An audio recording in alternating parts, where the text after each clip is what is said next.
sait qu'avoir travail en Côte d'Ivoire, c'est difficile. Donc, c'est mieux de se chercher dans l'entrepreneuriat.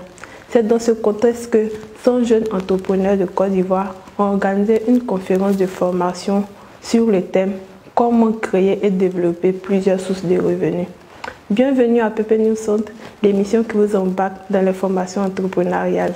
De nos jours, si on t'a expliqué affaire de diplôme que tu as compris là, c'est que on t'a mal expliqué.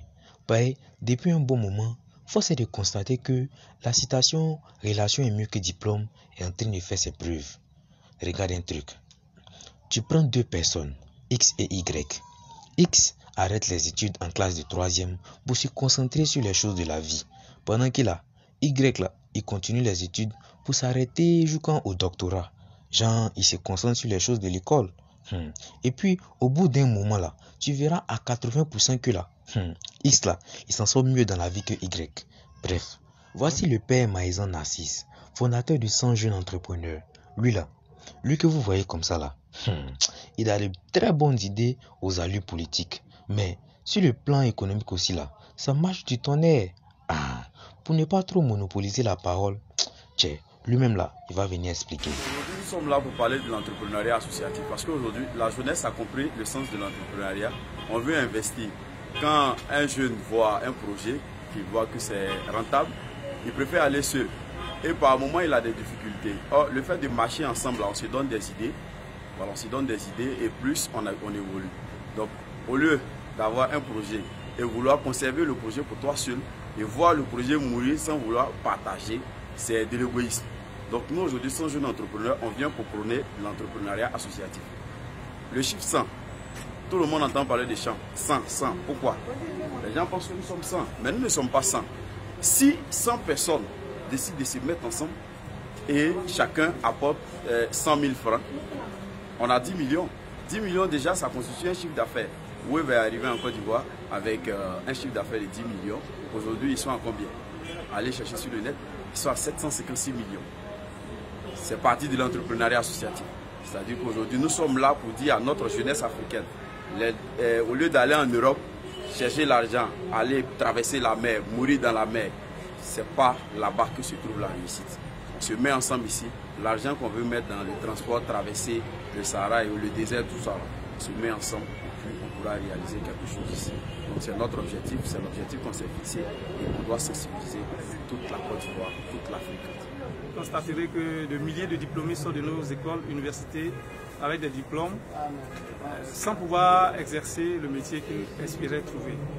Et donc l'entrepreneuriat devient, je pourrais dire, l'alternative pour que chacun puisse se réaliser ses rêves, réaliser ce pourquoi il croit qu'un jour, on lui a demandé d'aller à l'école. Et donc, l'entrepreneuriat revêt toute sa importance aujourd'hui. Entreprendre sans argent, les gens posent la question, je dis oui, il suffit juste de trouver la démarche. Et moi, dans mes formations, j'enseigne une démarche qu'on appelle le Lean Startup, qui peut permettre à quelqu'un d'entreprendre, comme on pourrait dire communément, à 0 francs. Il suffit simplement de trouver l'idée, de structurer son idée en action et de se positionner sur la dernière action et de voir comment on s'y prend pour la lancer, sans nécessairement avoir à mettre de l'argent dedans. C'est vrai que à 0 francs, c'est parfois impossible, mais il y a certaines qui y arrivent. Voilà, on peut entreprendre à 0 francs.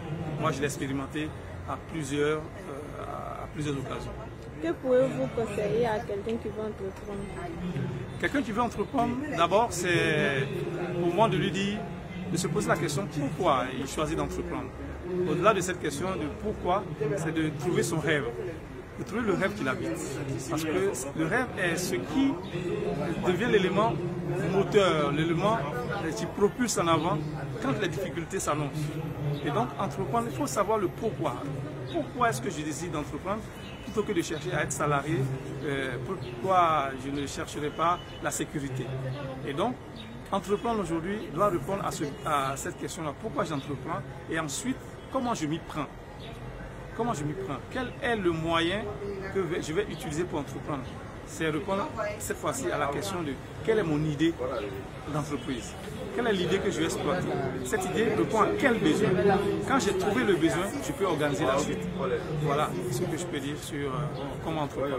D'accord, votre mot de fin. Mon mot de fin, c'est d'abord de dire... mais vous avez vu, hein, c'est ça qui est ça, et puis c'est ça qui est là aussi. Le duo Narcisse et le coach Hippo. En tout cas, si tu n'es pas trop fan de leur affaire d'école là, et puis tu tiens à ressembler à Dangote, Joe, c'est mieux d'écouter ces deux gars-là. En tout cas, de notre côté, on a commencé depuis un bon moment. De Beomi en passant par Sakassou, Daokro, voilà, on est à Bouaké aujourd'hui avec eux. Donc là, mon cher, à la prochaine. Si vous voyez qu'on fait des formations par-ci et par-là, c'est parce que c'est très important. Ça nous éloigne du chômage, dans l'honnêteté en plus. Donc, à faire des travail dans le bureau là, c'est pas obligé. Levez-vous, entreprenez, cherchez-vous. Même si vous n'êtes pas perdu, cherchez-vous.